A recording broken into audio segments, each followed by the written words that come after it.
Hotep family, this is Onitaset Kumat, and you're listening to the Pro-Black Perspective on KWAZ Radio. If you're used to listening to the podcast, you can actually see something for the first time. Well, not really the first time, but you can see me on screen. I might do a few facial expressions, but I'm not going to front. This camera's a little small, so you might not be able to tell that I'm doing so.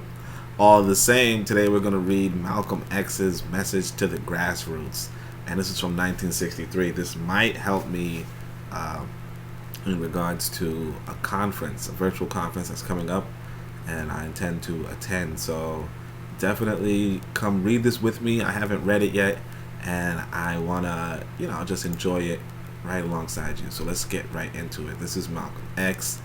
He was, this is back in 1964. A photo in the public domain by some whatever. So check this out. On December 10th, 1963, while still the leading spokesman for the Nation of Islam, Malcolm X gave a speech at a rally in Detroit, Michigan. That speech outlined his basic black nationalist philosophy and established him as a major critic of the civil rights movement. The speech appears below. And during the few moments that we have left, we have to just an off-the-cuff chat. Oh, no, sorry. We want to have just an off-the-cuff chat between you and me, us. We want to talk right down to earth in a language that everybody here can easily understand. We all agree tonight, all the speakers have agreed, that America has a very serious problem. Not only does America have a very serious problem, but our people have a very serious problem. America's problem is us. We're her problem. The only reason she has a problem is she doesn't want us here. And every time you look at yourself, be you black, brown, red, or yellow, a so-called Negro, you represent a person who poses such a serious problem for America because you're not wanted. Once you face this as a fact, then you can start plotting a course that will make you appear intelligent instead of unintelligent. So that's already that's already powerful. This idea. Yeah, I want to clean up my glasses, but I just forgot them on camera. So it was a little hard to read that but I don't like being seen without my glasses, so I'll just do the dirty glasses. All right, but yeah, you're not wanted here. Like, you're not wanted in America. That's something that you don't seem to understand, or that we as a people don't seem to understand, the fact that we are not wanted in America. That's like once you go from that base, because like a lot of times, like I said, I'll see people complaining like, hey, or like, for instance, just now I saw Ice Cube do something like, this is a contract with Black America. And it's like, you don't seem to understand. They don't want you here. Like, they don't want you here. There's no contract to be... Anyway, let's get going. What you and I need to do is learn to forget our differences. When we come together, we don't come together as Baptists or Methodists. You don't catch hell because you're a Baptist, and you don't catch hell because you're a Methodist. You don't catch hell because you're a Methodist or a Baptist. You don't catch hell because you're a Democrat or Republican. You don't catch hell because you're a Mason or an Elk. You sure don't catch hell because you're an American. Because if you was an American, you wouldn't catch no hell. You catch hell because you're a black man. Because you're a black man. You catch hell. All of us catch hell for the same reason. So this is a popular quote. But again, like this should be the popular quote. I didn't even know that this was from. Like, I didn't even know this relationship right here. This is a popular one, but like you're taking it out of context. This is the one that's important. You're not wanted. But we're gonna keep going. Since we are all black people, so-called Negroes, second-class citizens, ex-slaves, you are nothing but an ex-slave. You don't like to be told that, but what else are you? You are ex-slaves. You didn't come here on the Mayflower. You came here on a slave ship in chains like a horse or a cow or a chicken, and you were brought here by the people who came here on the Mayflower. You were brought here by the so-called pilgrims or founding fathers. They were the ones who brought you here. This brother's just going, he's going straight at it. He's not pulling no punches. We have a common enemy. We have this in common. We have a common oppressor, a common exploiter, and a common discriminator. But once we all realize that we have this common enemy, then we unite on the basis of what we have in common. And what we have foremost in common is that enemy, the white man. He's an enemy to all of us. I know some of you all think that some of them aren't enemies. Time will tell. So this is important. And actually, I'm seeing the word bandong.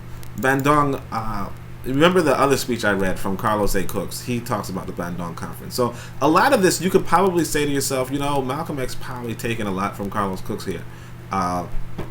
Without attribution, obviously, but that's perfectly fine too. It's perfectly fine to take. I mean, I tend to attribute. I tend to give attribution, but it's not necessary if like in the arena of ideas. If you are promoting an idea, it's not necessarily. Like let's say plagiarism or whatever. If you're just promoting an idea, if you're promoting a truism, it's like people, it's just continuing a current. It's the baton pass, and that's what you have to understand, that you want to be passing on the baton. You don't want to say, oh, Garvey said African nationalism, ergo I'm not going to say African nationalism otherwise. And the thing is, African nationalism is not even Garvey's idea. We had nations in Africa. You get what I'm saying? So it's imperative that we understand that it's a baton race. It's not about the individuals. And this is actually a part of African spirituality in the sense of Tahuti. Tahuti would Tahuti was just the name we gave to the like to where these ideas come from. Like the ideas come from our ancestors all the time anyway. So it's like you just give a nature that idea. You don't necessarily take it for yourself, and you don't necessarily claim it on any other individual but the nature. You see what I'm saying? But anyway, so in Bandung, oh yeah, so white people are the enemy. So this is the trouble here. This is the thing with our African nationalist philosophies, is that here this says the white man just doesn't want you here. And this is like, if we're talking about America, right? The white man just doesn't want you here.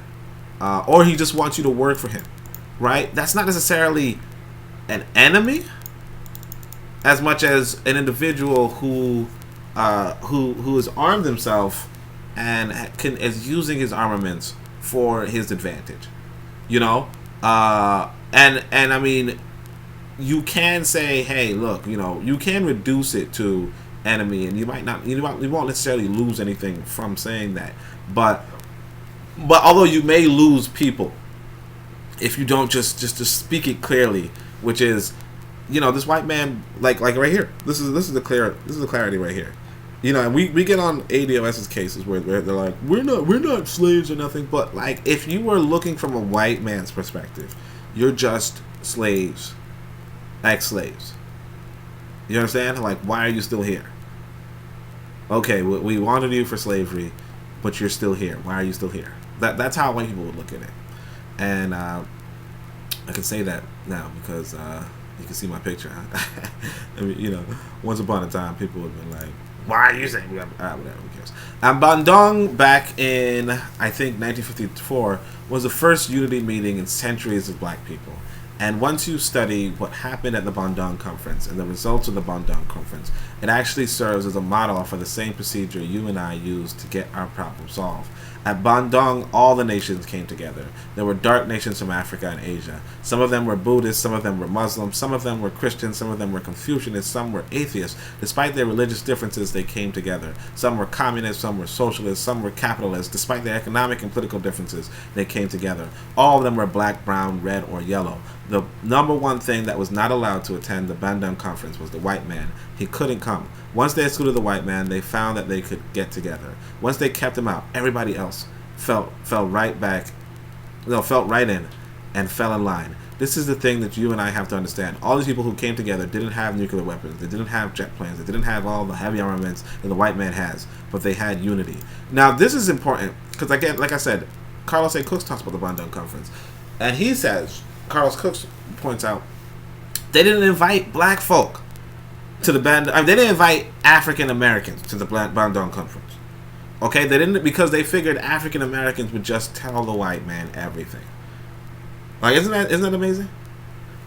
So it's like, yeah, they had unity, but one part of the unity, like the idea right here is that all the nations came together. They did not all come together because they figured, look, some people, because the leading people in America are Ascati. The leading black folk in America are Ascati. and everybody knows this. Everybody around the world knows this. Like, let's say Du Bois was not alive. I mean, Du Bois might have been alive at this point, right? But it'd been like you would have had Du Bois there. You would have had, you would have had these characters there who would have just told the white man everything. So the world nations, got together and said, you know what?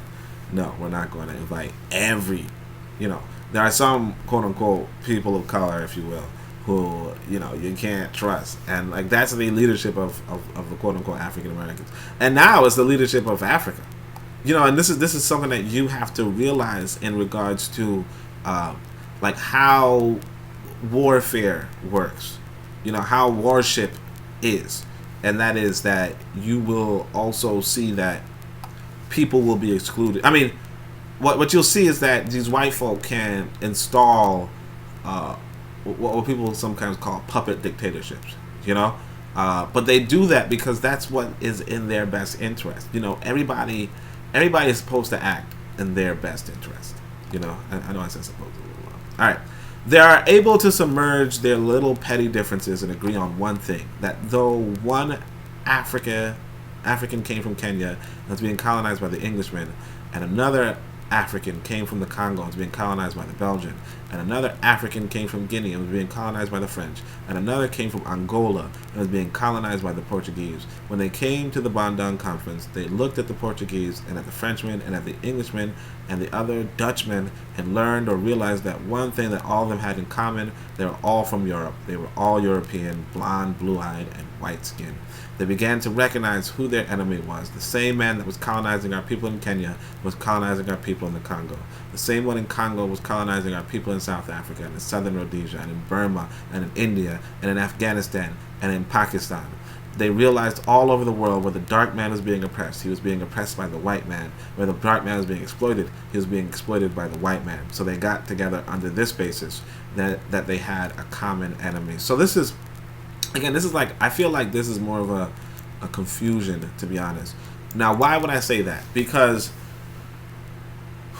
okay, yeah, so Afghanistan, Pakistan, India, like the white man is oppressing in these areas, or whatever you will say, or exploiting in these areas, but so are the Arab man, the Indian man, the so on and so forth, So, and this is the thing too, like you could even say for Rhodesia, South Africa, you could even say, well, not South Africa, but South Africa, that's definitely the white man. But in certain areas, you'll also have quote unquote black oppressors in a sense. Not to the same degree, obviously. But I mean, of course, in today's term, in neocolonialism, you would have that.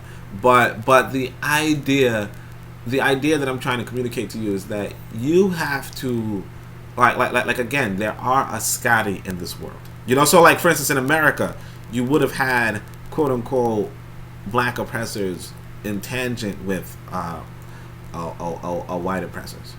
And what would that mean in regards to? Well, I mean, look, ultimately in America, it's definitely white people. It's definitely white oppression. Okay, ultimately, it's definitely white oppression. The only thing is, all right. The best example, obviously, the most clear-cut example would be Liberia. Liberia would have, you would say, oh, it's white oppressors still, but it's honestly, you would see like African enslavers. Honestly, you would see African enslavers, and that's something that we have to also address. So, like, India is another great example for that, because you have the caste system where you have the Brahmin going against the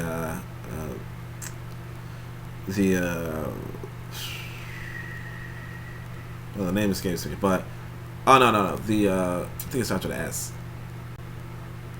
I can't remember, but in India, dang. All right, in India you would have the Brahmin oppressing. It might be Dalit, I don't know, but in the Indian you will have that oppression, or in Afghanistan you'll have, or Afghanistan, Pakistan, these countries, you will have the slave trade still going on, even when Malcolm X was visiting. And I shouldn't say trade, but you understand. Like, yes, white people are, but here's the thing: it's like should we call it oppression and exploitation insofar as white people are just are white people are, in addition to these things, are pursuing their self-interest, and that's something that's supposed to be normal. That's normal to pursue your self-interest. It's normal to pursue your self-interest. So it's a big question of like we don't want this color solidarity. Okay, we don't want this color solidarity, this blind color solidarity. We want to understand that, no, honestly, these are Eurasians. Afghanistan, India, Pakistan, these are Eurasians. They're in Eurasia, okay? There is an ancient African population in India, of course, but outside of that, these are Eurasians, okay? And because they're Eurasians, they would be considered your enemy too. That's something that you have to understand.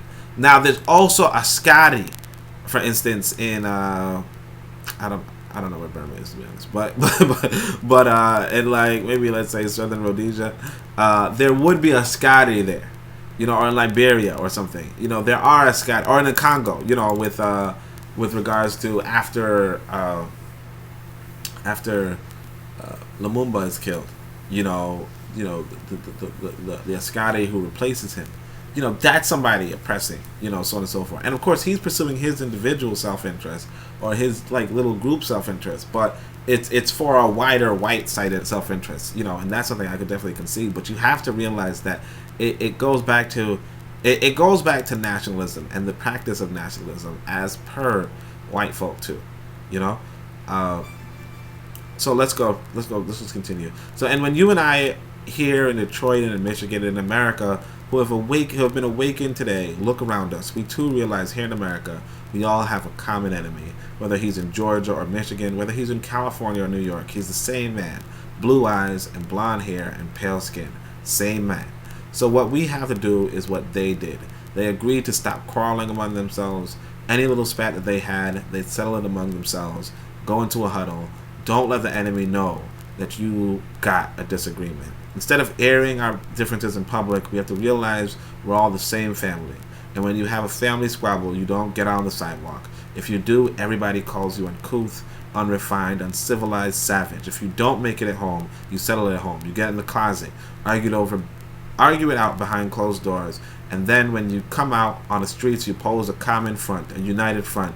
And this is what we need to do in the community and in the city and in the state. We need to stop airing our differences in front of the white man. Put the white man out of our meetings, number one, and then sit down and talk shop with each other. That's all you got to do. So this is a quote that's in the Pro-Black Compendium. It's also, I got this, I thought it was, where I saw it was in Five on the Black Hand Side. So there's a good movie called Five on the Black Hand Side. I also mentioned that in the Pro-Black Compendium. But you want to watch that movie, and toward the they reference this quote. So definitely watch that movie. But yeah, this is important. But again, you don't want a common united front. Like the trouble with our conscious community is that we kind of adopted this idea when realistically speaking, you do not want a common front with a Scotty. Okay, a Scotty will, like essentially they're traitors. I'll also say, like you don't want that common front with a Scotty. And that Ascari could include like bastards and so forth, but you don't want a common front with regards to that. All right, I would like to make a few comments concerning the difference between the Black Revolution and the Negro Revolution. There's a difference, and are they both the same? And if they're not, what is the difference? What is the difference between a Black Revolution and a Negro Revolution? First, what is a revolution? Sometimes I'm inclined to believe that many of our people are using the word revolution loosely without taking careful consideration of what this word actually means and what its historic characteristics are. When you study the historic nature of revolutions, the motive of a revolution, the objective of a revolution, and the result of a revolution, and the methods used in a revolution, you may change words. You may devise another program. You may change your goal, and you may change your mind. Look at the American Revolution in 1776. That revolution was for what? For land. Why did they want land, independence, and how was it carried out? Bloodshed. Number one, it was based on land, the basis of independence, and the only way they could get it was bloodshed. The French Revolution, what was it based on? The landless against the landlord. What was it? Land. What was it for? Land. How did they get it? Bloodshed. Was no love lost, was no compromise, was no negotiation. I'm telling you, you don't know what a revolution is, because when you find out what it is, you'll get back in the alley, you'll get out of the way. The Russian Revolution, what was it based on? Land. The landless against the landlord. How did they bring it about? Bloodshed. Bloodshed. You haven't got a revolution that doesn't involve bloodshed, and you're afraid to bleed. I said you're afraid to bleed. As long as the white man sent you to Korea, you bled.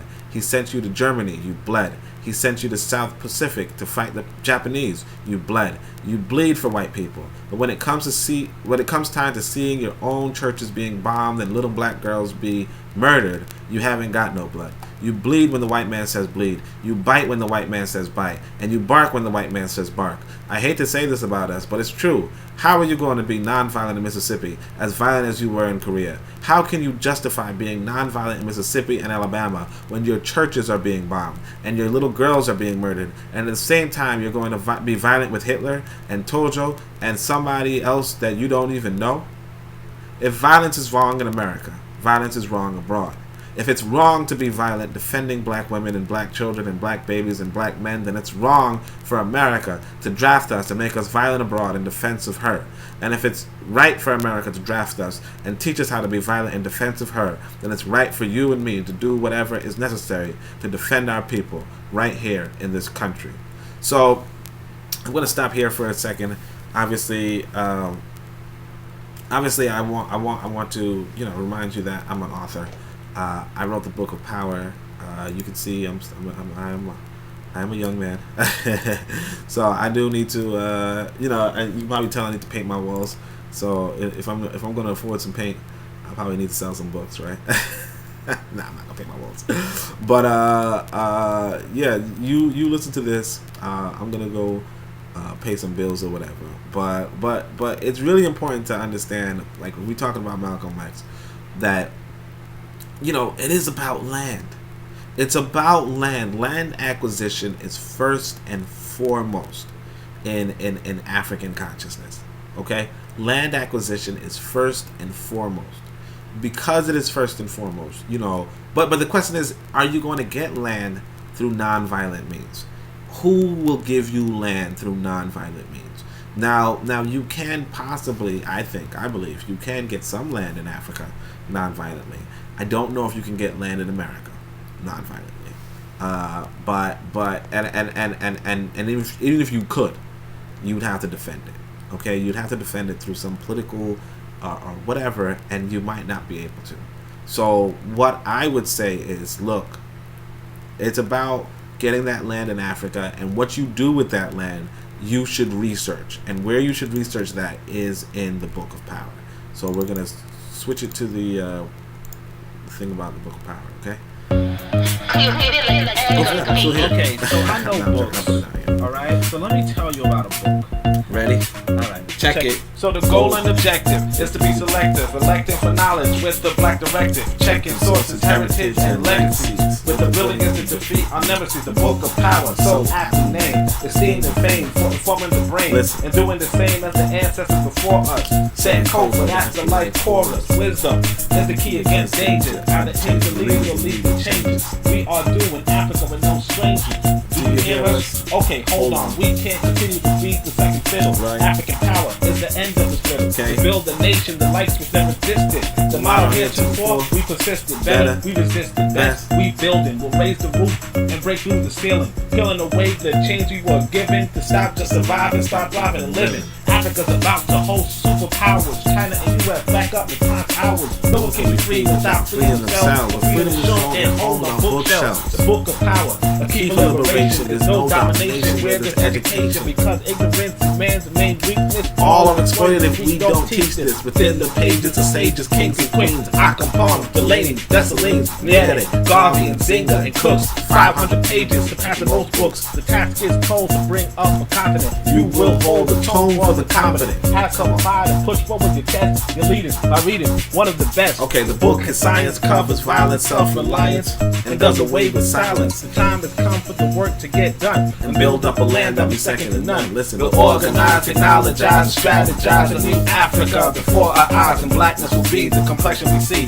anytime we envision what it means to be free. So come join minds, read what is written. Here be solutions, no longer hidden. Nothing works in theory, all that works, works and works. So it's time to put ourselves first. Change the leaders and lead the changes.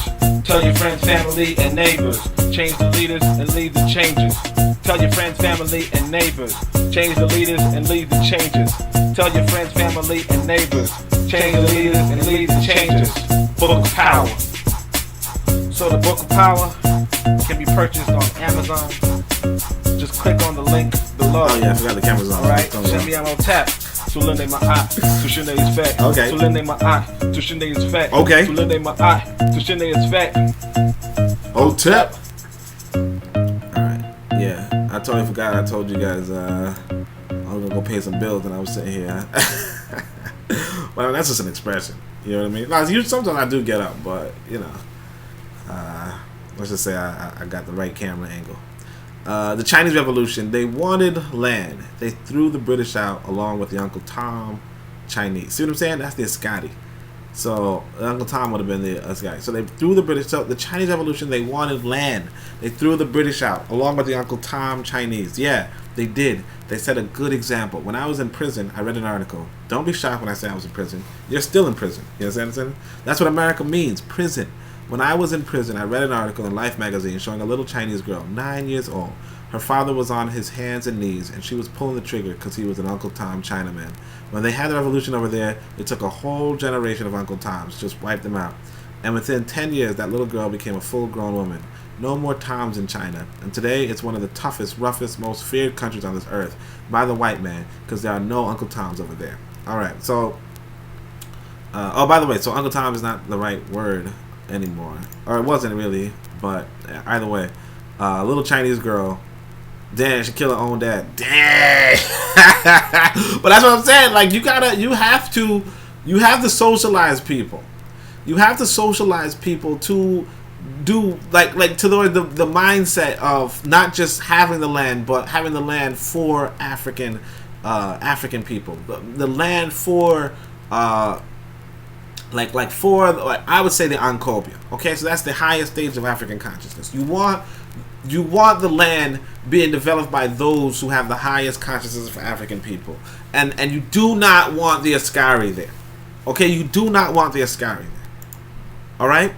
But let's see, of all studies, history is best qualified to reward our research. And when you see that you've got problems, all you have to do is examine the historic method used all over the world by others who have problems similar to yours. And once you see how they got theirs straight, then you know how you can get yours straight. There's been revolution, a black revolution going on in Africa. In Kenya, the Mau Mau were revolutionaries.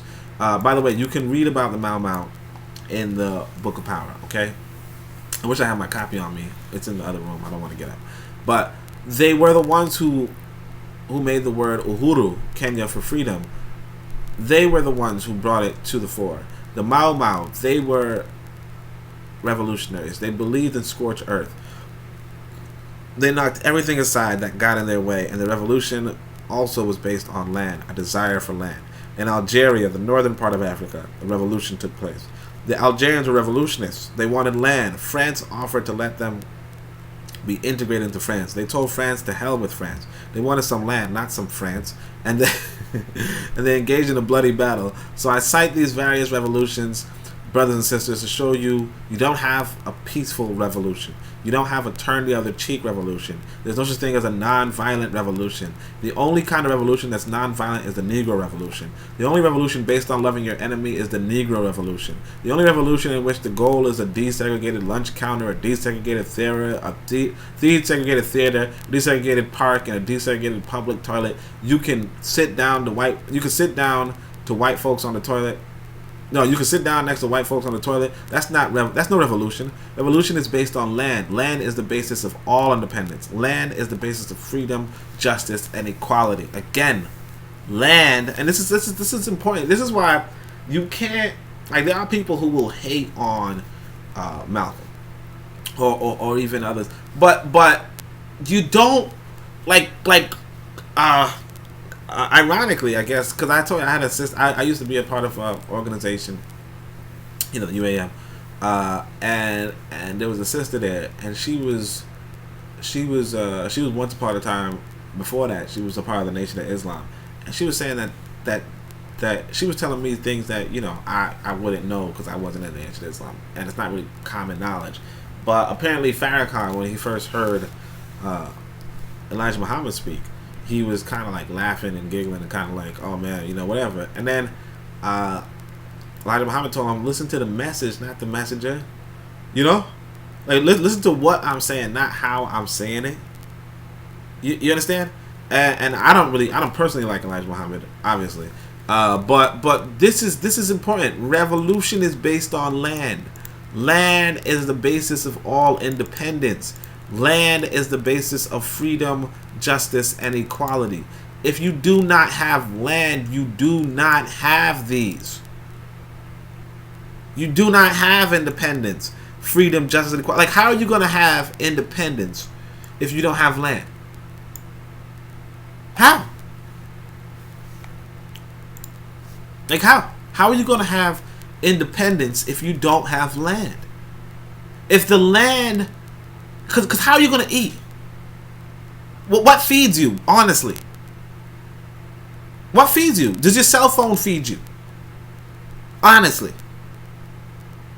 Does your laptop feed you? Honestly, do you eat your laptop? That's my question to you. Do you eat your laptop? And where does the material, even if you're some sort of lunatic who eats laptops, even if you were that, where does the material for the laptop come from? You understand? You need land for independence. And if you don't have land, you are dependent. Period. And you need to understand that accordingly. Now, regards to the desegregation again, desegregation. I'm not gonna hate on desegregation. I don't hate on black folk being active. I think the inactive black folk are a bigger problem. Although I don't like Ascati. I don't like Ascati being active, but I don't really hate on black folk being active. So I mean, yeah, because again, you're probably not going to get no land in America. So it's like, if you're not going to get no land, then yeah, it makes sense that you're going to want to desegregate.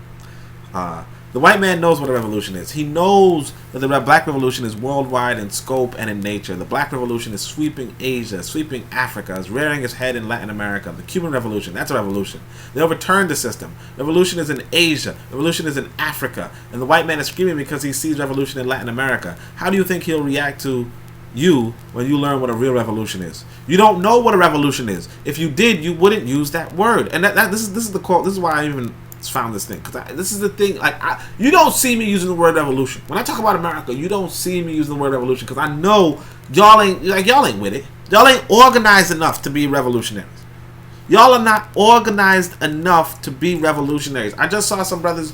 They're talking about arming themselves, getting gun clubs, defending the people. That's defending the people and getting land are two different things, though. You understand? Getting the land. The white man has you pledge allegiance in America, okay? He has you pledge allegiance, and I still remember it. And allegiance, it says America is indivisible. One country, indivisible. You understand? You're not. He's not gonna let you divide it lightly. Okay? He's not gonna let you divide it lightly. You're gonna have to fight him tooth and nail. And then set up a government inside of his own country, inside of the land that he formerly had. If you were to actually win, set up a government independent from him. Come on, like that's like, to me that's you dreaming. Wow. Now in Africa, we can go there and we can work together. Like I'm perfectly fine with if there's a good government in Africa, working with that government.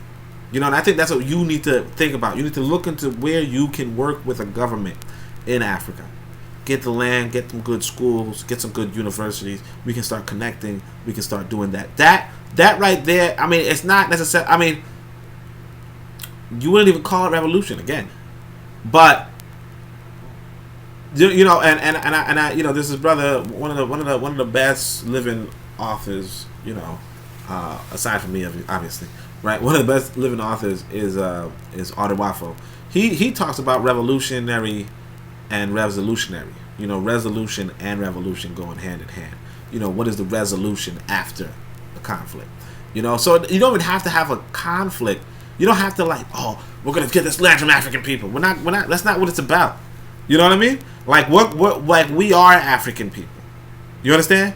You know, some people will say, hey man, you know, you African if your hair stands up. You know what I'm saying? Right? But like my point is this, that like the reality is this, that you know, you what was it? You wouldn't use that word, revolution, blah blah blah blah. Like, yeah, you don't have to fight people for their land. You don't have to fight people for their land. You can thing. And no, I mean, I'm not gonna just say that that's the only way. Obviously, some people are gonna be like, well, is that the only way I can be African? Look, what we have to understand is, well, if you don't have land, I don't want to hear anything you got to say. You know what I'm saying? Unless you're talking about land acquisition, I don't want to hear nothing else. You know, a lot of people will discuss trivial matters. You know, well, what about this person? And what about that? And what about this ethnic group? And what about that? And you said, or like, for instance, you might be like, what about you said the ancient black population in India, but I don't see them having no, you know, again, what you have to focus on is land acquisition.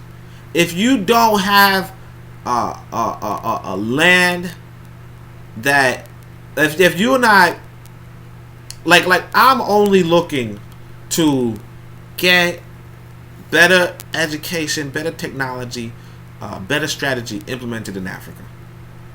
You understand? That's all I'm looking for. You know, and if you're not about that, right? If you're just about sitting there whining, saying, I don't think this is the best thing, and if that's what you're about, don't don't even contact me. You know what I mean? Don't even contact me, because you're not going to be advancing anything. You understand? You may think you're advancing something by sitting there talking about nothing, right? Or sitting there, you know, trying to find a consensus, trying to find somebody to agree with you over the things in your head. But in the real world, you know, where there's billions of people at stake, you know, when there's billions of people involved, you know, the question is, how are you bettering any lives? Right? And if you just have ideas in your head, you're not doing that. So don't even like, because I tell you, there's a lot of people who will spend their time just arguing and debating and bringing up, you know, just, oh, can you agree with me?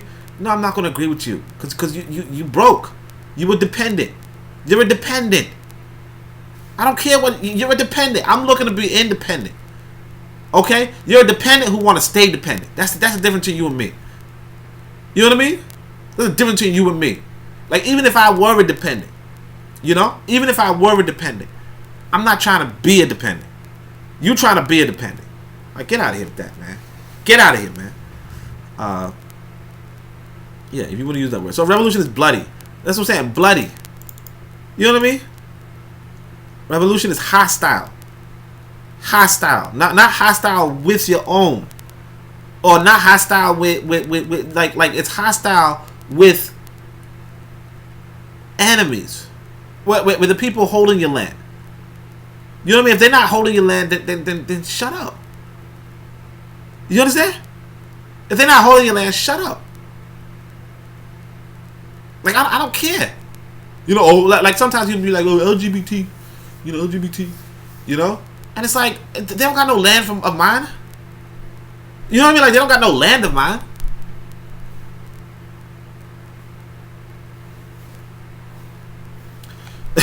What?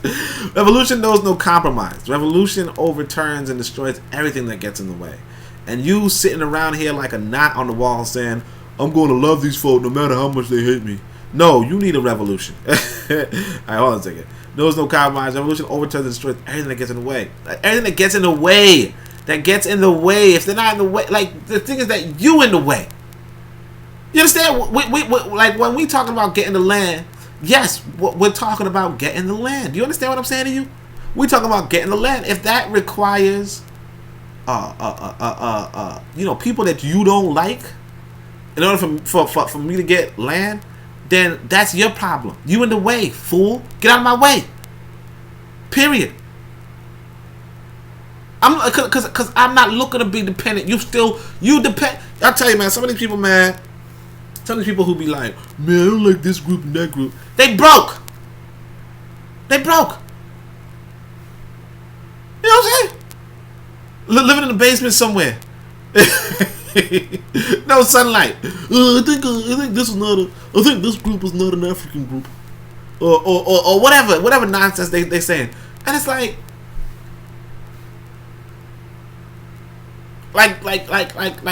get your land up, okay?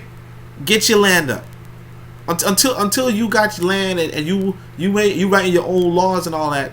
Just get out of here, man. Just get out. Don't talk to me. And you're sitting around here like a knot on the wall saying, I'm going to love these people. And the thing is that you don't hate white folk if you there living under their system, dependent on them. Come on. Living in some basement they said you could live in. And you hate white folk. No, but you want to tell me what African is. Just get out of here. You don't know, like shit. You think it's African to be sitting in the basement? on your computer? That's African? Come on. No, you need a revolution. Whoever heard of a revolution where they lock arms is Reverend Cleage was pointing out beautifully, singing "We Shall Overcome." Just tell me, you don't do that in a revolution. You don't do any singing. You're too busy swinging. It's based on land. A revolution wants land. A revolutionary wants land so he can set up his own nation, an independent nation. These Negroes aren't asking for no nation. They're trying to crawl back on the plantation. And again, you're not supposed to ask for no nation. Nobody's gonna give you no nation. But let's keep going. When you want a nation, that's called nationalism. When a white man became involved in the revolution in the country against England, what was it for? He wanted this land so he could set up another white nation. That's white nationalism. The American Revolution was white nationalism. The French Revolution was white nationalism. The Russian Revolution too. Yes, it was white nationalism. You don't think so? Why do you think Khrushchev and Mao can't get their heads together? White nationalism. All the revolutions that's going on in Asia and Africa today are based on what? Black nationalism. Now, I don't know what he's talking about. I don't know about Asia being black nationalism, but whatever. A revolutionary is a black nationalist. He wants a nation. I was reading some beautiful words by Reverend Cleage, pointing out why he couldn't get along with someone else here in the city because all of them were afraid of being identified with black nationalism.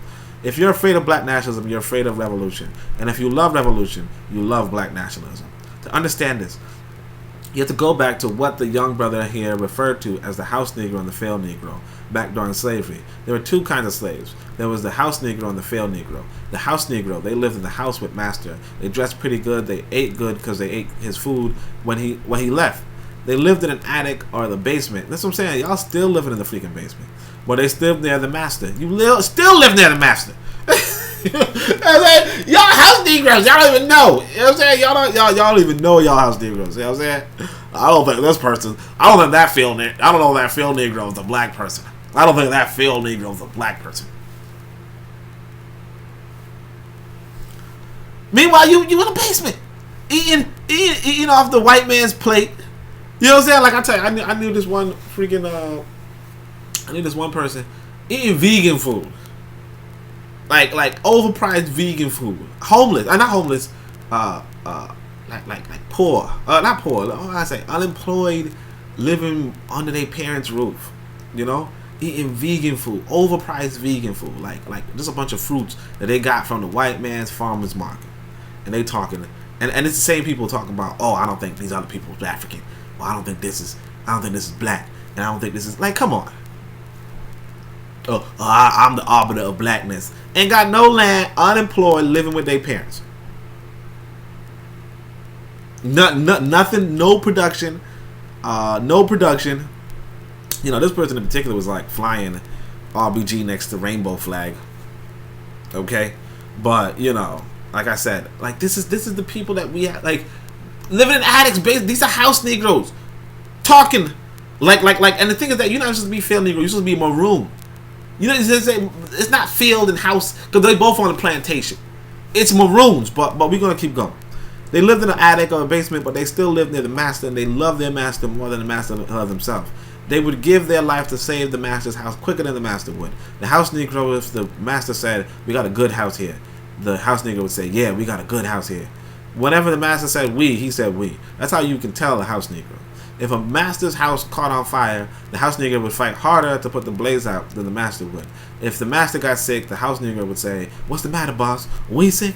We sick." He identified himself with his master more than his master identified with himself. And if you came to the house Negro and said, "Let's run away, let's escape, let's separate," the house Negro would look at you and say, "Man, you crazy. What you mean separate? Where is there a better house than this? Where can I wear better clothes than this? Where can I eat better food than this?" That was that house Negro. In those days, he was called a house nigger. And that's what we call him today, because we still got some house niggas running around here. The modern house Negro loves his master. He wants to live near him. He'll pay 3 times as much as the house is worth just to live near his master, and then brag about, "I'm the only Negro out here. I'm the only one on my job. I'm the only one in this school." You're nothing but a house Negro, and if someone comes to you right now and says, "Let's separate," you say the same thing these house Negroes said on the plantation. "What you mean separate? In America? This good white man? Where you going to get a better job than you got here?" I mean, that's what you say. "I ain't left nothing in Africa." That's what you say. While you left your mind in Africa. Now this is actually pretty important, because again, what we have to do as nationalists, we have to answer this question. Where can you get better clothes? Oh, among the Ankobians. Where can I get better food? Among the Ankobians. Where can I get? That's what that's what you have to do. You can't just whine and complain about it. You can't just say, "Oh," because the thing is this, that even Malcolm X himself says, you don't tell a person how dirty their glass is. You show them a clean glass. Okay, you show them a clean glass, and then they can compare and contrast themselves. You don't tell them, "Hey, look, America is treating you bad, and America blah blah blah." You show them how you could be treated well as an African wherever you are. That's what Pan-African nationalism is. Okay, that's what Pan-African nationalism is, and that's something that we have to grasp. It's not any of that. And again, I say Pan-African nationalism. You know, I go Pan-African. I go for African people. Okay? And you have to realize that there are billions of them. And again, there's a diversity in billions. The idea that you're going to have a monotony in billions or one image in billions is to misunderstand what a billion is. You know, if I have a billion flies, they're not all going to look like flies. You understand? You know, mutations are a natural phenomenon. I want people to understand that. And the thing is that, and the reason why I bring that up is because human diversity is a result of essentially the reality that you cannot under a huge population have even that something that occurs at a 1% rate will occur 1 out of times in 100 people. Even if something occurs in a 1 in 1,000th or 1 in a 10,000 chance, 1 in 10,000 chance something's going to be awkward, like an albino, for instance, right? If you have a 1 in 10,000 chance of there being an albino, the reality is that in 100,000 people you're going to have 10 albinos. You understand? And you can't dismiss, oh well, they're not African because they don't have black skin, and they have blonde hair, and you anyway. Like this is just me, like chiming into the various conversations going on at this moment. But anyway, let's say on the same plantation there was the field Negro. The field Negro, they were the masses. Those were the masses. There were always more Negroes in the field than there were Negroes in the house. The Negro is the field caught hell. He ate leftovers. In the house, they ate high on the hog. The Negro on the field didn't get nothing, but was left on the inside. But what was left of the inside of the hog, they call them chitlings to nowadays. In those days, they call them what they were, guts. That's what they were, a gut. That's what you were, a gut eater. And some of you are still gut eaters. The field Negro was beaten from morning to night. He lived in a shack in a hut. He wore old cast-off clothes. He hated his master.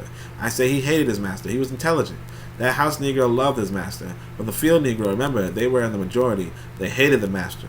When the house caught on fire, he didn't try and put it out. The field Negro prayed for a wind, for a breeze. When the master got sick, the field Negro prayed that he die.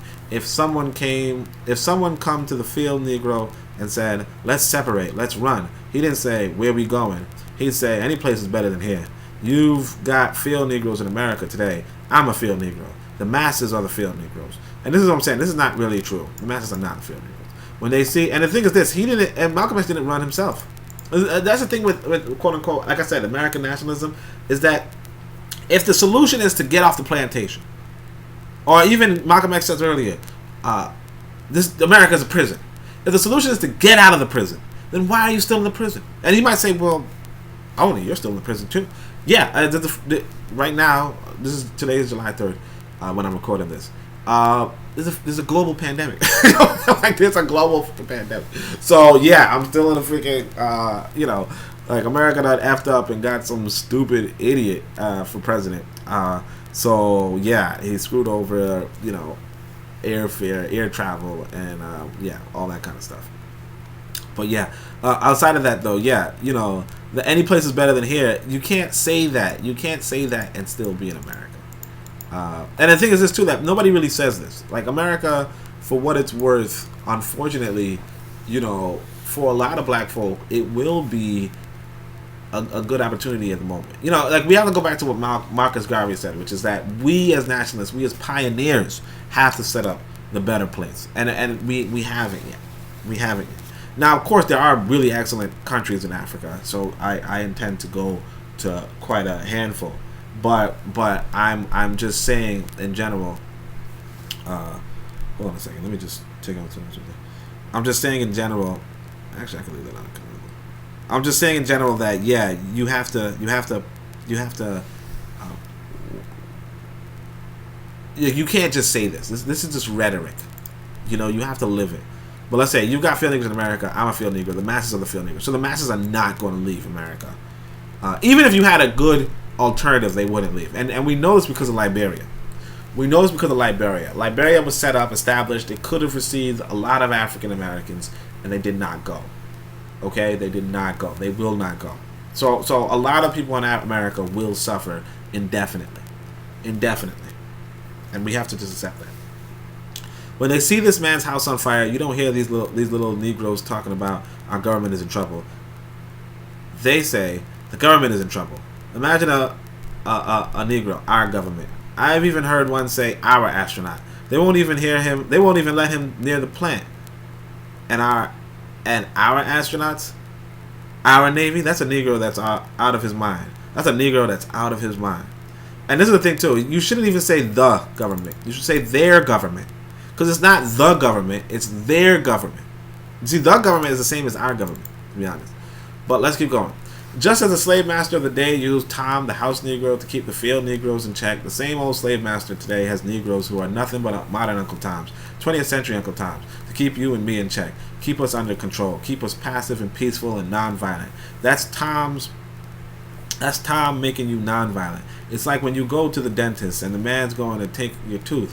You're going to fight him when he starts pulling. So he squirts some stuff in your jaw called Novocaine to make you think they're not doing anything to you. So you sit there, and because you've got all of that Novocaine in your jaw, you suffer peacefully. Blood running all down your jaw, and you don't know what's happening because someone has taught you to suffer peacefully. The white man do the same thing to you in the street. When he want to put knots on your head and take advantage of you and don't have to be afraid of you fighting back, to keep you from fighting back, he gets these old religious Uncle Toms to teach you and me, just like Novocaine, suffer peacefully. Don't stop suffering, just suffer peacefully. As Reverend Cleage pointed out, let your blood flow in the streets. This is a shame, and you know he's a Christian preacher.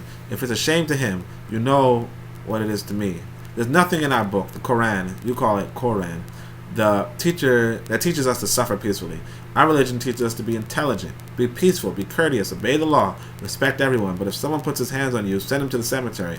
That's a good religion. In fact, that's that old time religion. That's that one that Ma and Pa used to talk about. An eye for an eye, and a tooth for a tooth, and a head for a head, and a life for a life. That's a good religion. And doesn't nobody resent that kind of religion being taught but a wolf who intends to make you his meal. This is the way it is with the white man in America. He's a wolf and you're a sheep. And you're sheep. Anytime a shepherd, a pastor, or teach you and me not to run from the white man and at the same time teach us not to fight the white man, he's a traitor to you and me. Don't lay down our life all by itself. Don't lay down our life all by itself. No, preserve your life. It's the best thing you got. And if you got to give it up, let it be even Stephen. The slave master took Tom and dressed him well and fed him well and even gave him a little education. Gave him a long coat and a top hat and made all the other slaves look up to him. Then he used Tom to control them. The same strategy that was used in those days is used today by the same white man. He takes a Negro, a so-called Negro, and makes him prominent, builds him up, publicize him, make him a celebrity, and then he becomes a spokesman for Negroes and a Negro leader. Tell you, man, we have black folk today, to this day, are looking at celebrity gossip. To this day. I think I might want to make this a screenshot. Let me see. Didn't he use Uncle? Yeah, this is like something that almost like every day you should. I mean, I might have to post it. Like this is, you already know. A screenshot. Like every day. All right. I just want to mention just one thing else quickly, and that is the method that the white man uses. How the white man uses these big guns or Negro leaders against the black revolution. They are not a part of the Negro revolution. They are used against the Negro revolution. When Martin Luther King failed to desegregate Albany, Georgia, the civil rights struggle in America reached its low point. King became bankrupt almost as a leader. Plus, even financially, the Southern Christian Leadership Conference was in financial trouble. Plus, it was in trouble, period.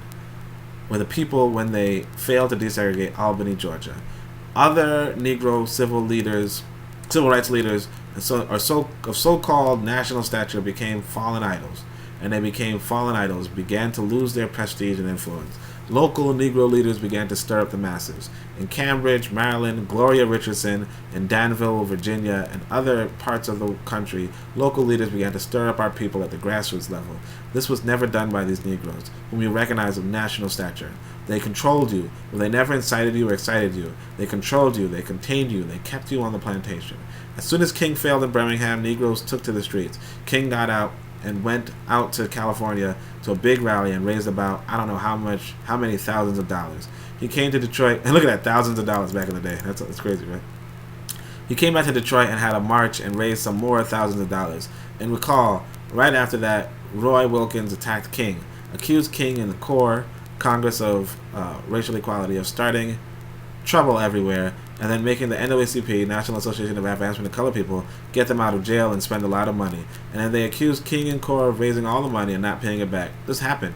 I've got it in documented evidence in the newspaper. Roy started attacking King, and King started attacking Roy, and farmers started attacking both of them. And as these Negroes of national stature began to attack each other, they began to lose their control of the Negro masses. And Negroes, and look at that, attacking each other. You already know. You got different groups today. It's just same old, and Negroes were out in the streets. They started talking about how he was going to march on Washington. By the way, right at the time Birmingham had exploded, and the Negroes in Birmingham, remember, they also exploded. They began to stab the crackers in the back and bust them up inside their heads. Yes, they did. That's when Kennedy sent in the troops down in Birmingham. And right after that, Kennedy got on the television and said, this is a moral issue. That's when he said he was going to put out a civil rights bill. And when he mentioned civil rights bill and the Southern crackers started talking about how they're going to boycott or filibuster it, the Negroes started talking about what? We're going to march on Washington, march on the Senate, march on the White House, march on the Congress, tie it up, bring it to the hall. Don't let the government proceed. They even said they were going out to the airport and lay down on the runway. Whoa, shit. Sorry. That's dangerous. And don't let no airplanes land. I'm telling you what they said. That was revolution. That was revolution. That was the black revolution. It was the grassroots out there in the streets. It scared the white man to death. Scared the white power structure. See, I don't know why he said this was revolution. Because there's no land here. But, all right. It was the grassroots out there in the street. It scared the white man to death. Scared the white power structure in... and this is what I say what religious people is that they do bait and switch.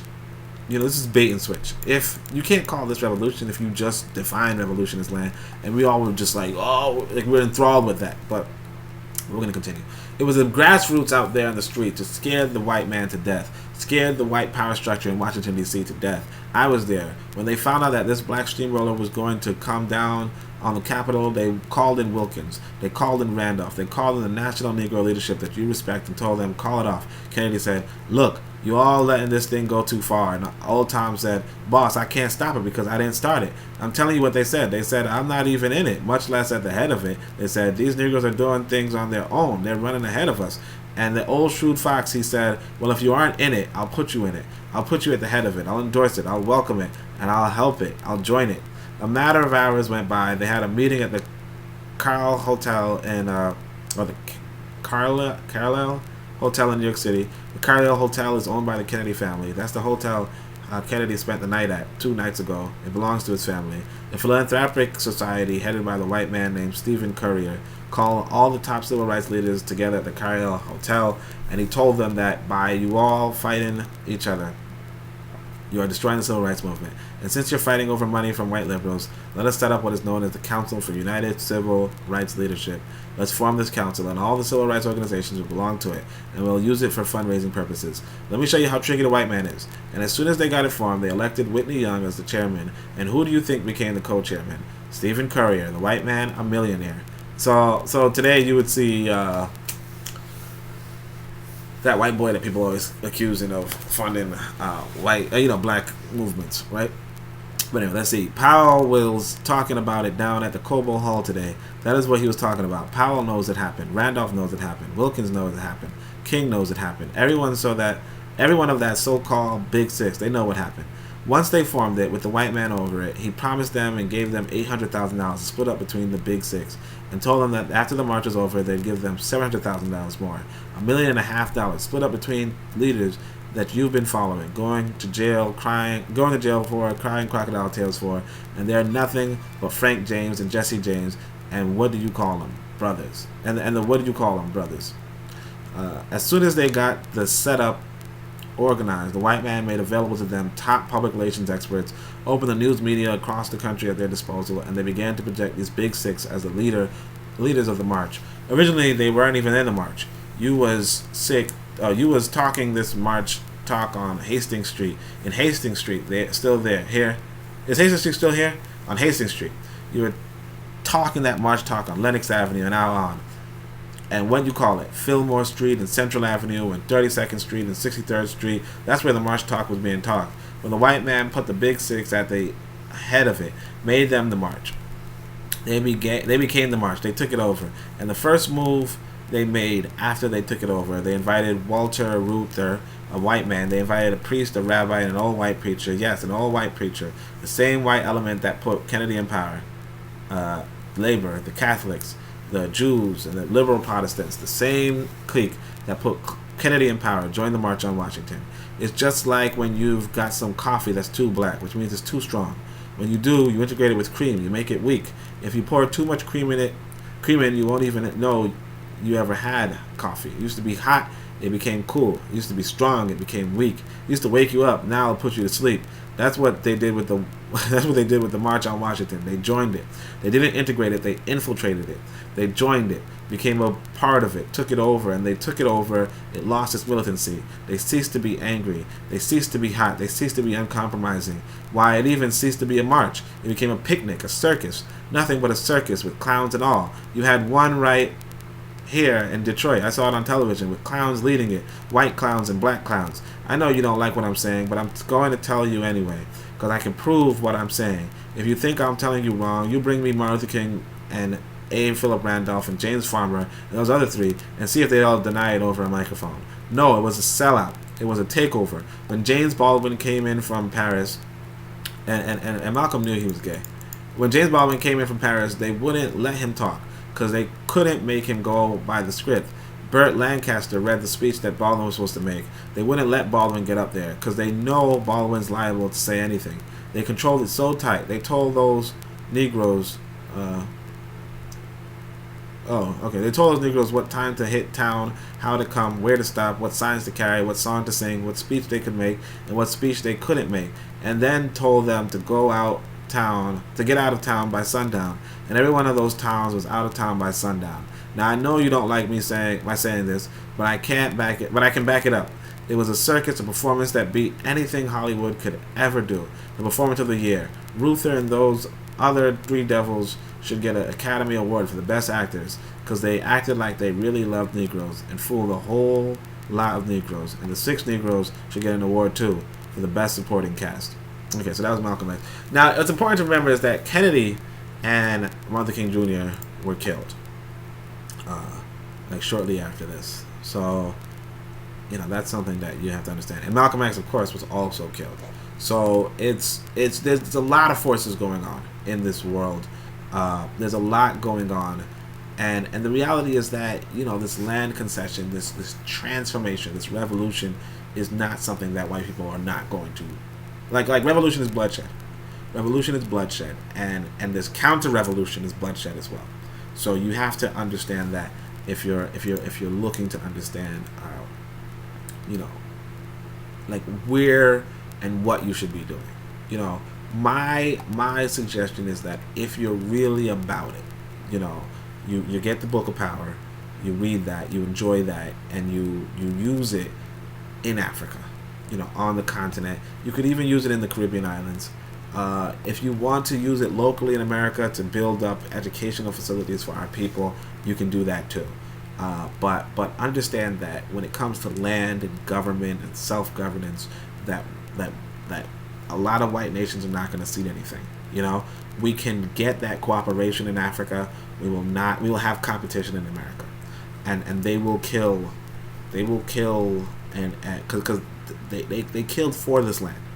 They're not going to just give it away. But I hope you enjoyed that.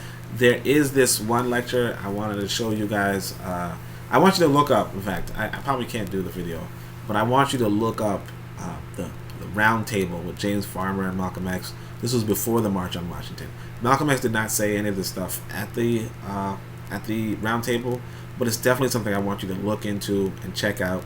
I might do a video on it, not too sure. But if I don't, you know, I don't. But you can check it out yourself and have that fun. But other than that, you know, please support the channel, subscribe, like, share.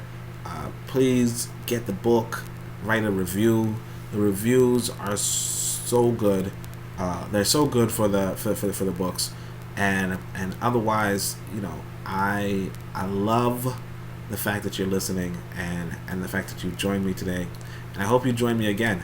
I'm also, check out this, get on the Discord, because I'm thinking about doing a game show of some nature, and I want you to not just be a part of it, but also help me brainstorm how we can get it, you know, off the ground. So definitely, I appreciate you listening, and I'll see you again, I hope. Shemiam Hotep, and Nitaya too.